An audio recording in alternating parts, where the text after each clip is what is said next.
This is my dog, Gizmo, or otherwise known as Falcor. You go on many journeys through the never-ending story together. Was the Shih Tzu the basis of Never-ending Story and Gizmo the Gremlins? Seems pretty. They seem pretty similar, and also Chewbacca and the Ewoks. It's a very similar looking dog, furry dog, right? Yeah, does look like the never ending story. La la la la la la la. Does seem like Gizmo from the Gremlins. It does seem like a lot like a bear dog kind of. The Chinese dog Shih Tzu. Yeah. Oh, you felt lonely tonight? I feel that. You know what's up, dog? I'll never leave you. What's up, dog? Never ending story. You gotta play that song? Hell no.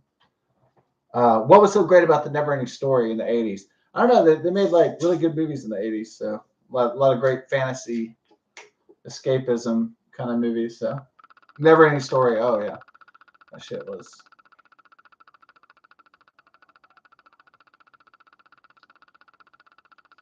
Yeah, that was a great children's movie for sure.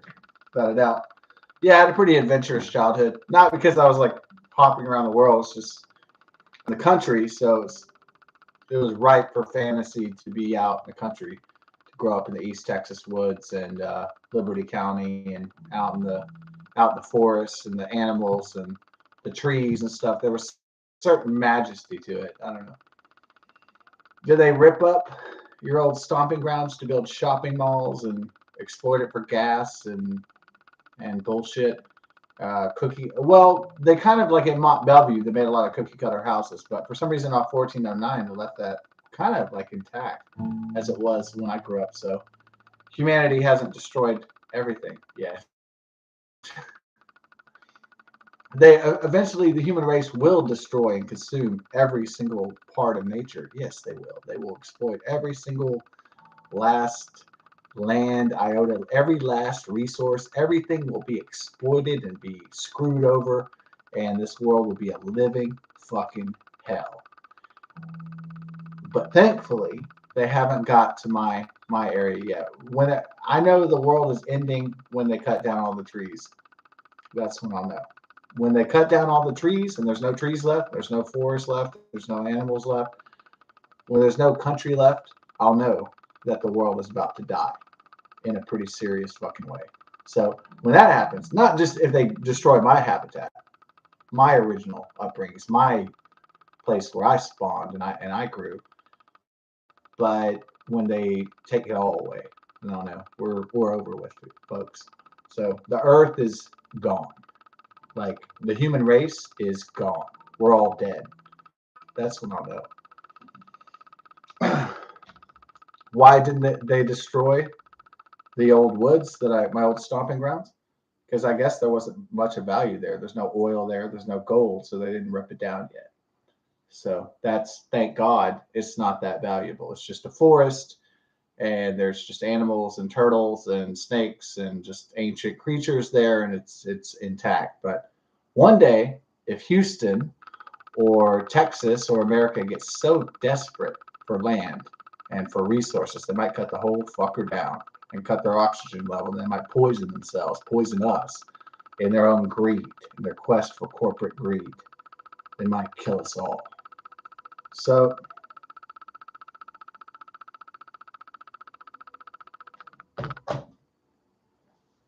I'm not the most hardcore environmentalist, but if you don't have trees, you don't have fucking oxygen, folks. How are people going to live and have children and have families and have babies and have futures without fucking oxygen? You can't cut down the Amazon rainforest or the forest of Texas and expect the world to breathe oxygen. You know why? You need the forest and the land and the trees are a symbiotic relationship with our people.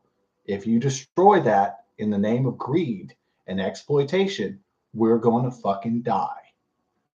That's period. into fucking the human race itself. The symbiosis, the symbiotic relationship between the trees, the land, the forest, the seas, the oceans, the rivers, and mankind is a very intimate, delicate, and fragile one. Point, you don't have to be a scientist or go to college science classes to know that plants give off oxygen. We breathe into oxygen as life forms, and we exhale carbon dioxide, which the plants take in as carbon dioxide and become more oxygen. We cannot survive without vegetation, forests, trees, plants, bushes. We need it. We can't live without it. A world cannot function without those things, without those life force, without the plants, without the trees. I'm not a tree hugger, but if there's no trees, there'll be nothing left to fucking hug because everybody will be fucking dead.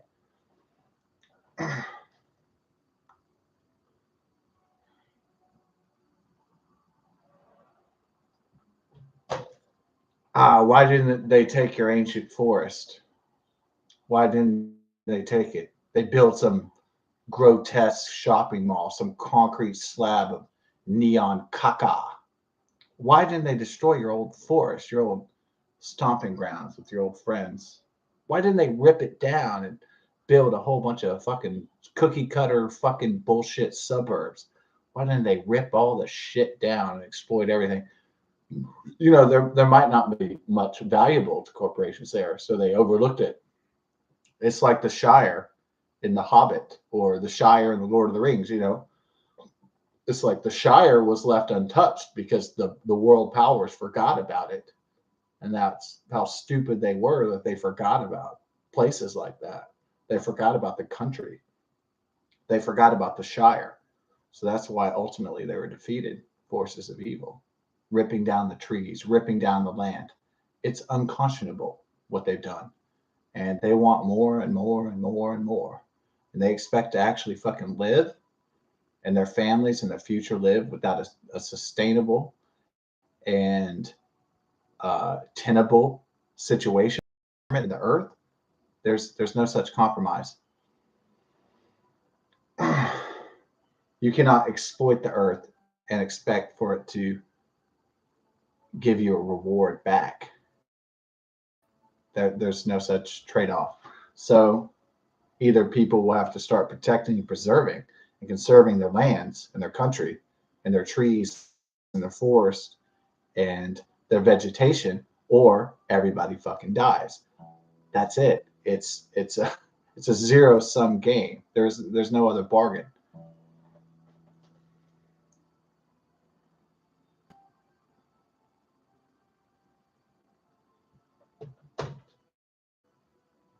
You can't cut down the Texas forest or the North American continental forest. You can't have a world that sustains itself without the oxygen. We're dead without oxygen. As a species, all life is dead without oxygen. So either the world leaders and people get the fucking mess. It's a simple message. You don't have to be above 7th grade, 8th grade science. You don't have to go to college engineering classes to realize how fucking dire the situation is. So people better wise the fuck up.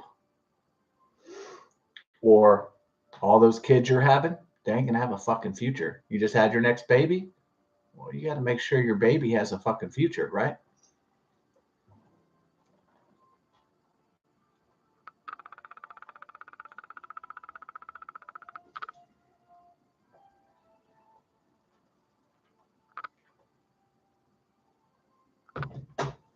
So the goal would be that everybody has a future and their children will have a future and the race of human beings would have a future. That would be the goal. If that's not the priority, then we're doomed. Look, the universe could kill us off anyway. Solar flares, asteroids, like the dinosaurs, we're under threat in so many different stresses, so many different ways. And not just nuclear weapons, biogenic weapons, insane viruses, environmental catastrophe, poisons, toxins. But if we don't address these problems now, there's not going to be a future for us. So we better protect and preserve and conserve, like Teddy Theodore Roosevelt preserved all the national parks. We need to keep that shit pristine for us, me, you, our people, and the people that are coming next, because that's what it's really all about. So if not, guess what? Game fucking over.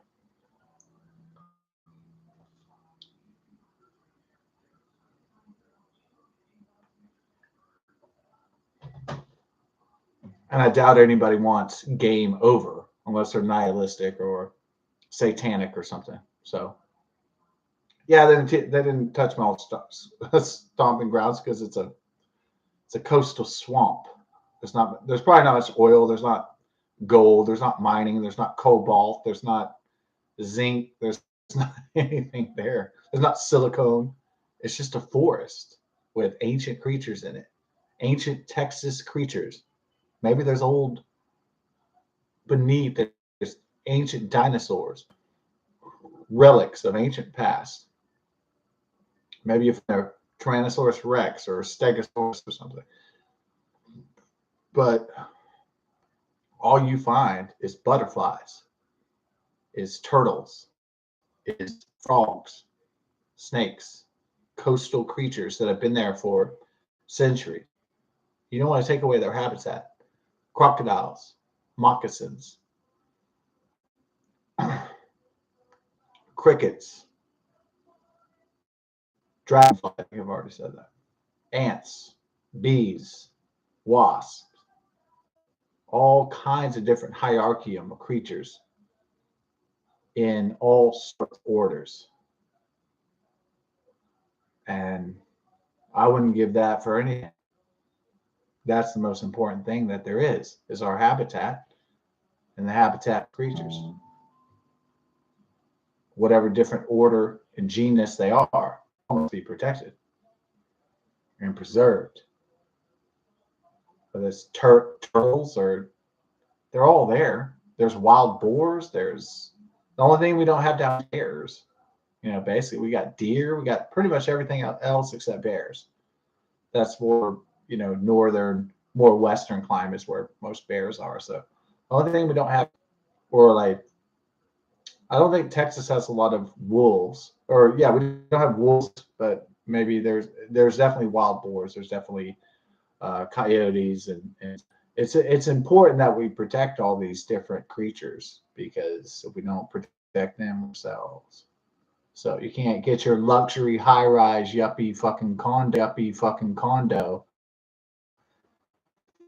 and sacrifice oxygen for that,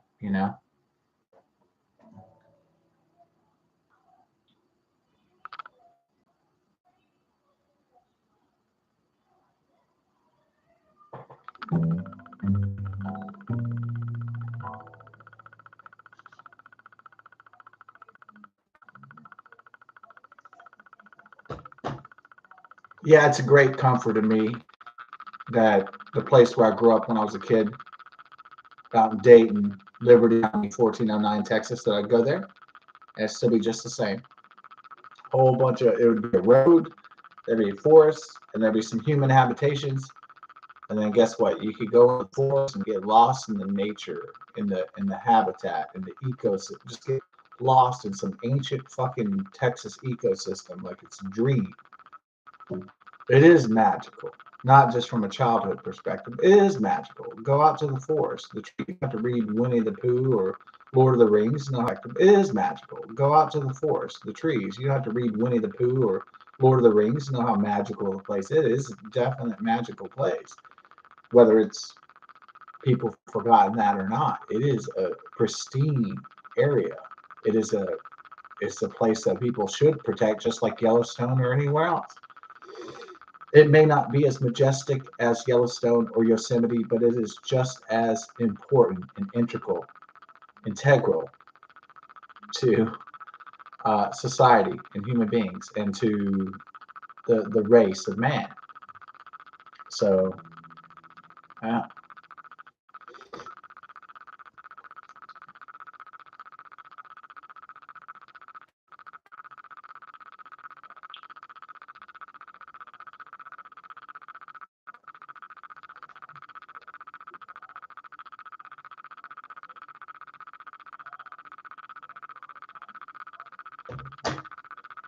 So,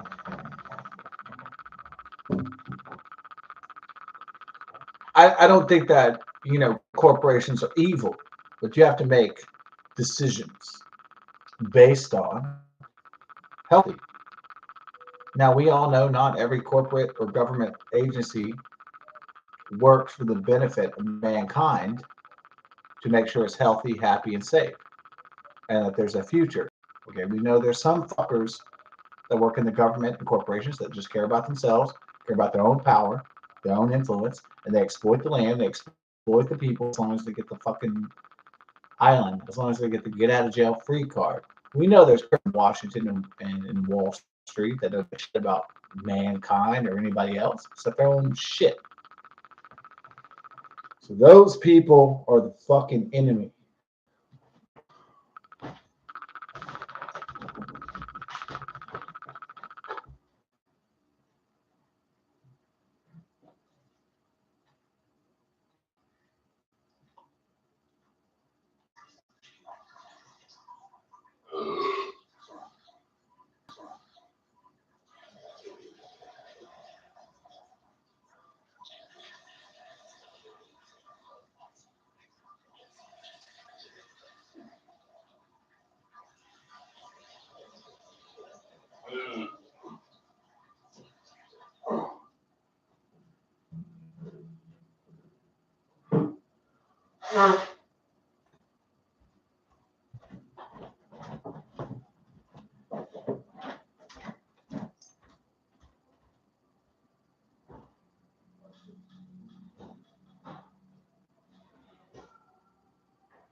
Yeah. No, I didn't. I just had one shot. No, you had 2 drinks before you went got a beer. I had a shot, man. Had a shot, and now I hear you doing ice. I did a shot. No, you took more. I took a shot. No, you what? Did more. No, man, I had one little. No, this is bullshit. No, this is bullshit. Look, sorry. Bullshit. I've never given you a fucking dime. Love it.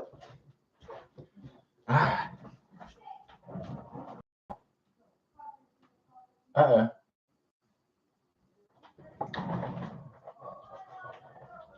All right, so we're going to the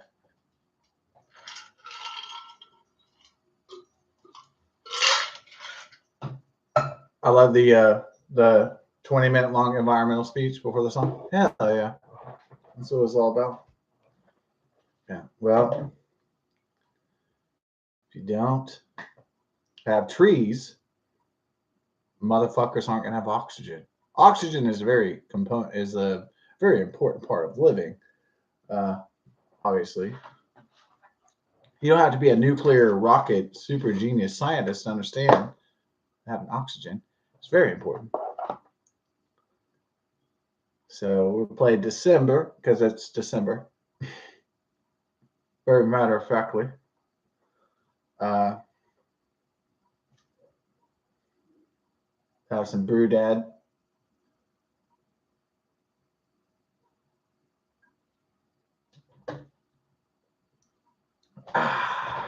Get a little bit of that bro dad. Woo!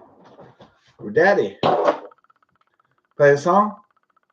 Sing a song, motherfucker. No, that was at the Van Halen concert. It was kind of funny because Van Halen, I think I sacrificed my paycheck that week to go to Van Halen when it was it was epic because it had been Van Hagar, Sammy Hagar with Van Halen for so long, and then finally David Lee Roth they made up with Eddie Van Halen, and they got touring again. So it was like super epic. And my mom grew up in the mid to late 1970s, early 1980s with Van Halen. She was in love with David Lee Roth. She just like Wild Guys and stuff, like a lot of girls do. And so then David Lee Roth came back, and there was Eddie Van Halen. He looked kind of cancerous, like he had drank like he looked like he fell off the wagon. He was drinking fucking like he had been smoking 2 packs a day and like drinking a bottle of Jack fucking Daniels every day. He looked in a bad, he was sick, honestly. And he looked really like he just survived cancer, but he just got the treatment in time. But he was still jamming and shit. He looked fucked up. But honestly, and then Alex Van Halen was playing the drums, and then Wolfgang Van Halen, his son, like his pudgy kind of like rock and roll, he replaced the guy in Van Halen. What was that guy called? You always want to call him like a porn. You always want to call him like a strip club, like you call him like St. James or something. Michael St. Anthony or something. He has some crazy name like that, right? Michael Anthony or some shit like that. It sounds like a porno, right? The Michael Anthony porno. The strip club's called Michael St. Anthony. St. James. It's kind of similar shit. But so we went to go see the show. I scored the tickets for my mom, and we went there. And I remember we started singing all the songs, and the crowd's getting hyped up. And then it was pretty funny because David Lee Roth, he got his mic in the dude's face. This guy was in the front row, and he got the mic in the dude's face, and he goes, "Sing the song, motherfucker!" I was like, "Oh, you said the F word. Sing the song, motherfucker." Thank you.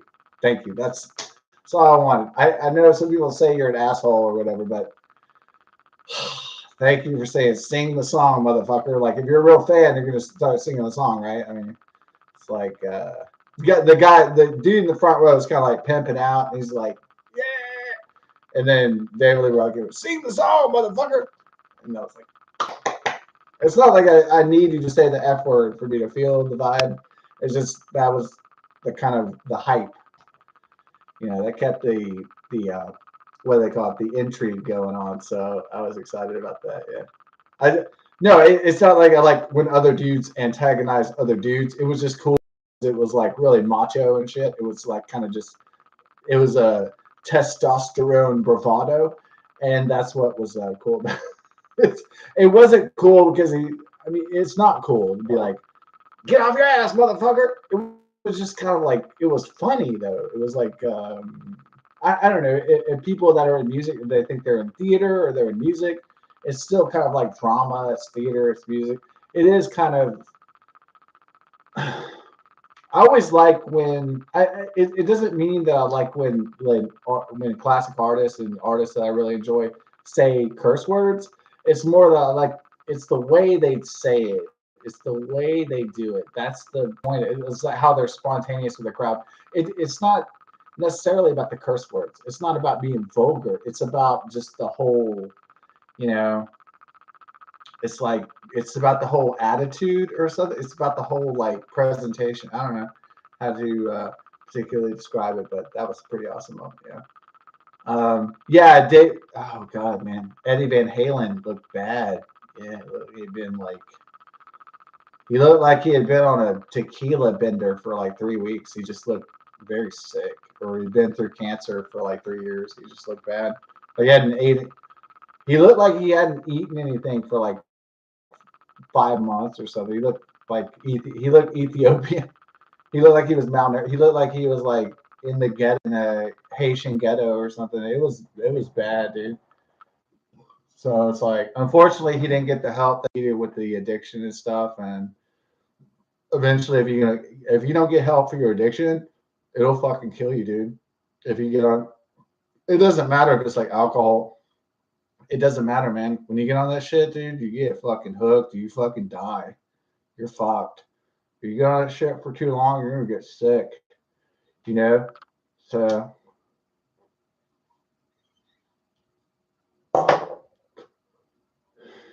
it's sad, man. At least I got to see Eddie Van Halen, one of the greatest one of the greatest musicians and guitarists of all time, play before he died, man. Even though he was in a sick state, he might have been in recovery and like going to recovery meetings and stuff because that addiction is hardcore, dude. So it may not be as hard as like Jack Daniels and alcohol addiction may not be as hardcore as like heroin, but that dude is definitely struggling, you know.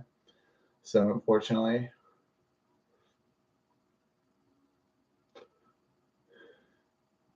In terms of his like musical genius and his stage performance and his presence, it was genius level fucking musician, dude. Genius fucking guitarist, dude. Like just fucking epic. Um, yeah, why would I put Jimi Hendrix at the top of the guitars? It's just because he did shit that no one ever thought of. He could play guitar with his teeth, he could play it left-handed, right-handed. The reason why Jimi Hendrix is number one in all the guitarists and musicians of all time is because he could do anything. His skill level was just out. It was fucking phenomenal, you know. And it was a fucking jeez. So that's probably why Jimi Hendrix makes number one guitarist um, of all time, of all human history, and uh, it's yeah, man. I mean, well, people say, well, people can write songs and they can play guitar really well, like Jimi Hendrix and Bob Dylan, and some people try to diss the vocals, and I was like, well, the guys really aren't vocalists. You know, they make the tunes. They're craftsmen. They make they make the songs happen and stuff. They arrange it. They were jamming. They're not they're not necessarily they're not singers. Okay, they're not singers. So that is the difference between like the guy who's like the genius. So I might be a singer. I might be a talker. I might be a singer, but I'm not a fucking great guitarist. Okay. So it's like these guys too are just like they do what they do and it's all good. But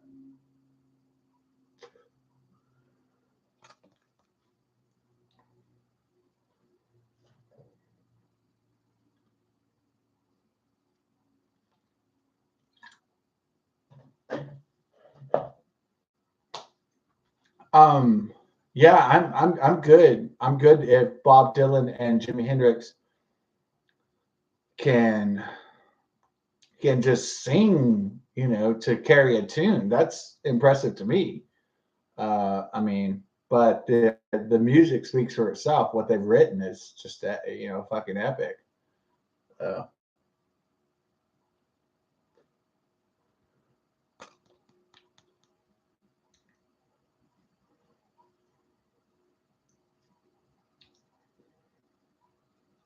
that these guys are playing guitar and they're drawing their inspiration from classical compositions and stuff. It's on such a fucking high level. It's almost beyond a fathomability. It's almost unfathomable, and so that's why those guys are so inspirational.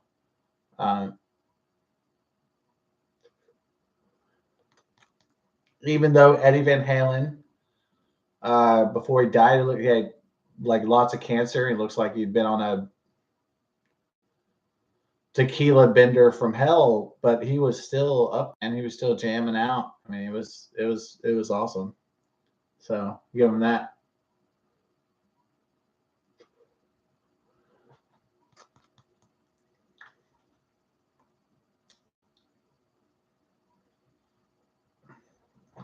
back in the jam days and shit.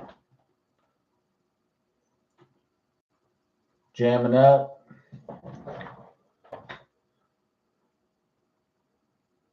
It was cool, dude. The music was fucking cool. Yeah. So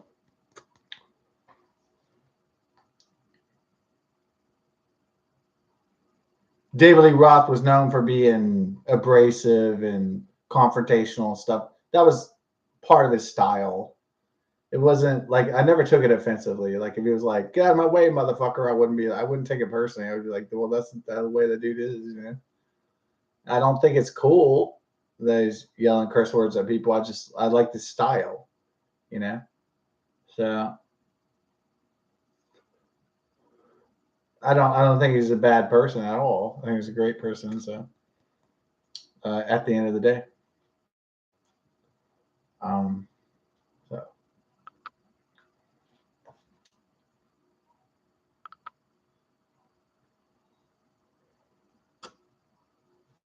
put down the Stogs. Yeah. How do you feel about that? That was good. That was like, that's some good burpage. Yeah. When's the last time you had a baby in your hand? Well, actually, when people give me their babies, I'm like really scared that I'm gonna drop their baby. So I'm like, oh crap, because that's a big responsibility. Yeah. When people give me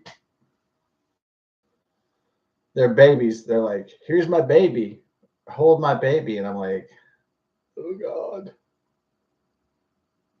I'm holding a baby, a proto-human. Oh shit. You know, I feel like it's stressful, right?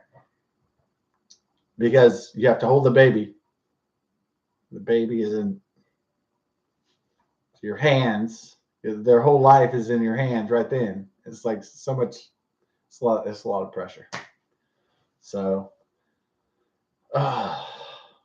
especially if it's your family and they're like, if your brother or cousin has a baby and they're like, here, Uncle Scotty, here's the baby, and I'm like, the baby, a baby, and you're like holding the baby, and it's like, oh shit. And you're like, oh, I love the baby, but you're scared shitless you're gonna drop the baby because it's a baby. You don't be that guy who drops the baby down the stairs or whatever. So we had to do the song. Hell yeah. December by Collective Soul. Who were Collective Soul? They were a band from, or are they from Georgia? I want to say they're from Georgia or something. So from over there. And yeah, Collective Soul. They were fantastic group. Yeah. Well, there was grunge music. Grunge was dark and heavy about dark subjects like drug addiction and suicide and anger and all this stuff. And then Collective Soul was like, we're going to do the grunge, but we're going to do a positive spin, like a religious. They didn't. The Collective Soul didn't say we're a Christian band, but you could get a vibe that they were like kind of a spiritual Christian type, Jesus type band. What's the words that you would describe the Collective Soul with? I would characterize them, if I could, as a grunge band, a alternative rock and roll grunge band who was also, they're a pop band. They're kind of like grunge Beatles. I often call Collective Soul grunge Beatles because that's what it is in a nutshell. There's nothing wrong with being a grunge Beatles. So they just don't talk about, they talk about some dark subjects like suicide, but they don't really suicide. What is that? It's like somebody gives up, they kill themselves. It's hey, that's that's a heavy fucking subject, all right?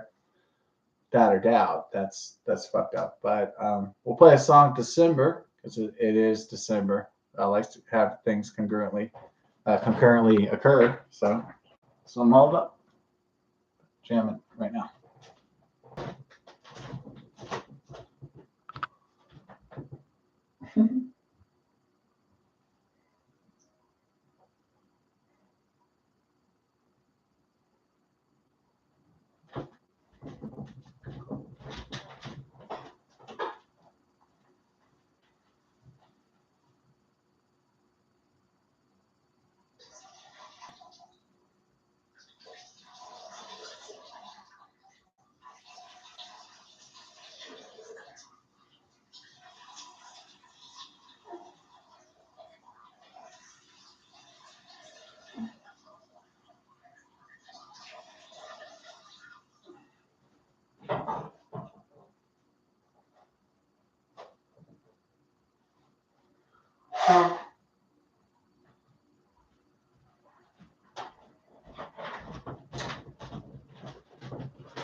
Oh,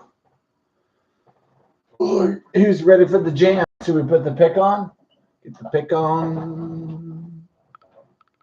Should we get the pick? It might be triumphant. So I don't know if Eddie Van Halen's last days were gripped by alcohol addiction or if he was recovering from cancer. I really don't know. You know, I didn't know Eddie Van Halen personally myself. I just listened to his music my whole life, so I don't know. I don't know what happened. I just saw the last concert and everything. So that's what I could observe. Like he looked very sick. Yeah, we hadn't been eating or anything. He didn't look healthy. Like he was in nutrition. So that's just a problem from the get-go.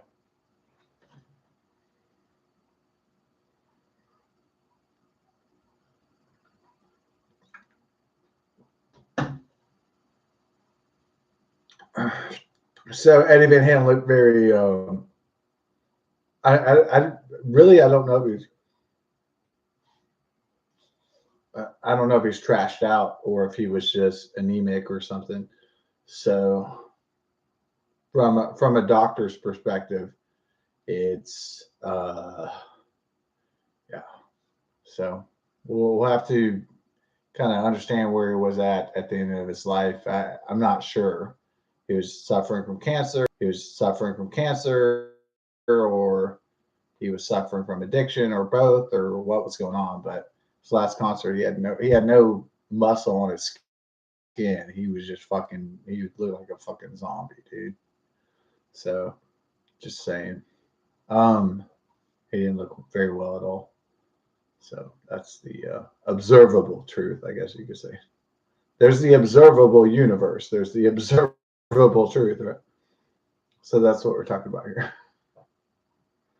And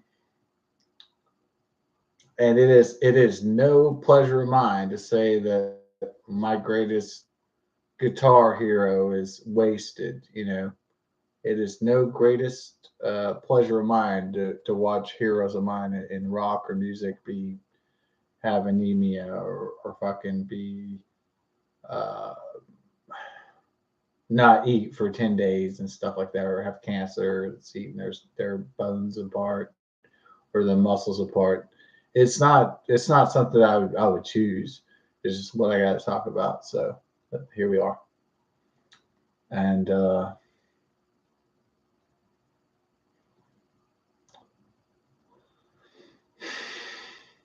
big sigh on that. All right. So you get to the song. Yeah. It's all about the song, baby.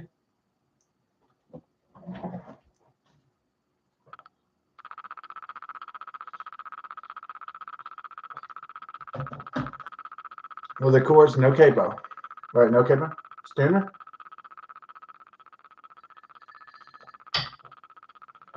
Difficulty beginner. All right. Well, I'm not Eddie Van Halen or Jimi Hendrix, so It's fine.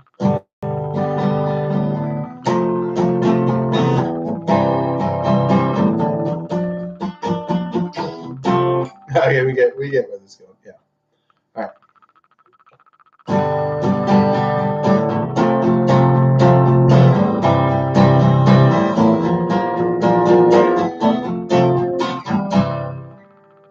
Don't think about, don't worry about. Turn your head, no baby, just spin me out. Yeah. All right. So we see where this is going in the aggregate, I guess they could say. You like all those fancy words, don't you? Of course. It's my lifeblood. In the aggregate, of course. So it's in the key of G.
I think like kind of don't scream down, don't think about it, baby, just spin me out.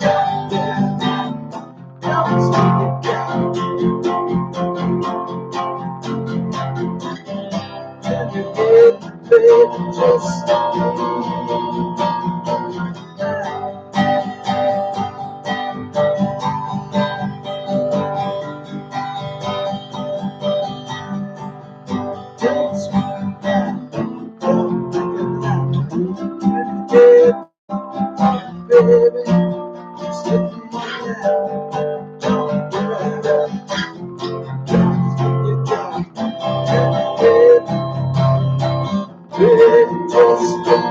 out.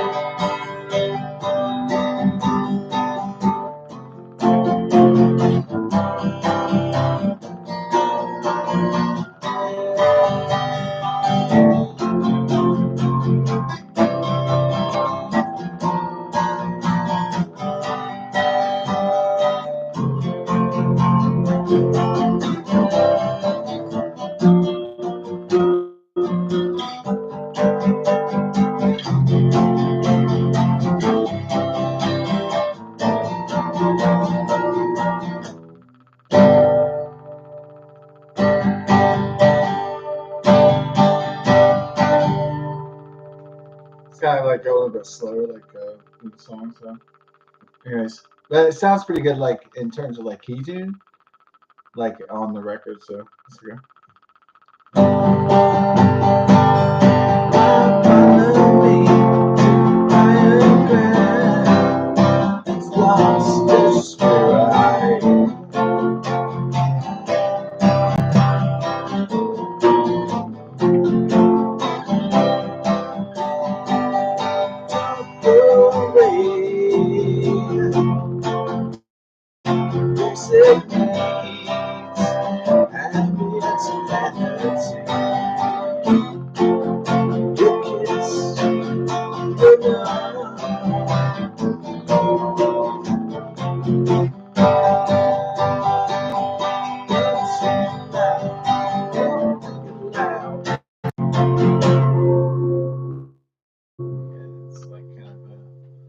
Up my journey here.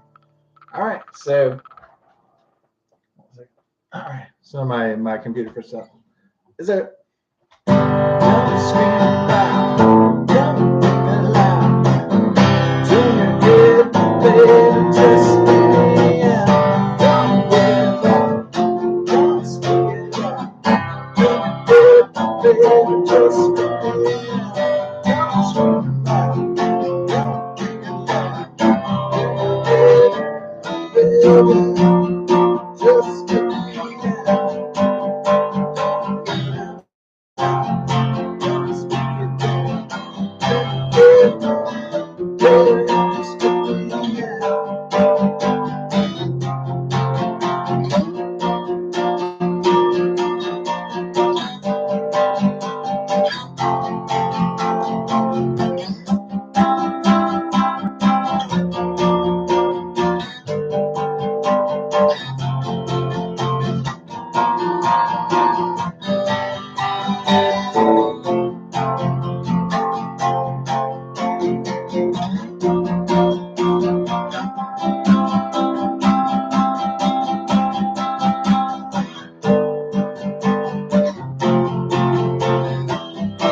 Oh, okay. The song isn't over yet. That's fine.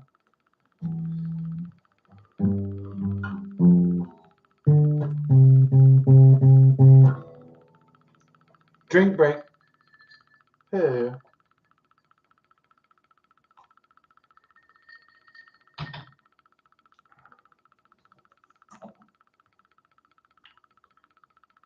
Get the pick ready.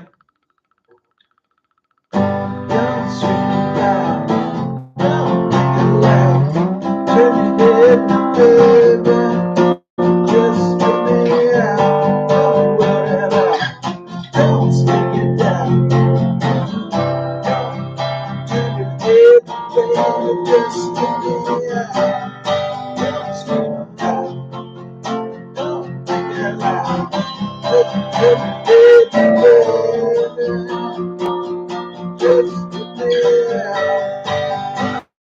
Don't speak it down.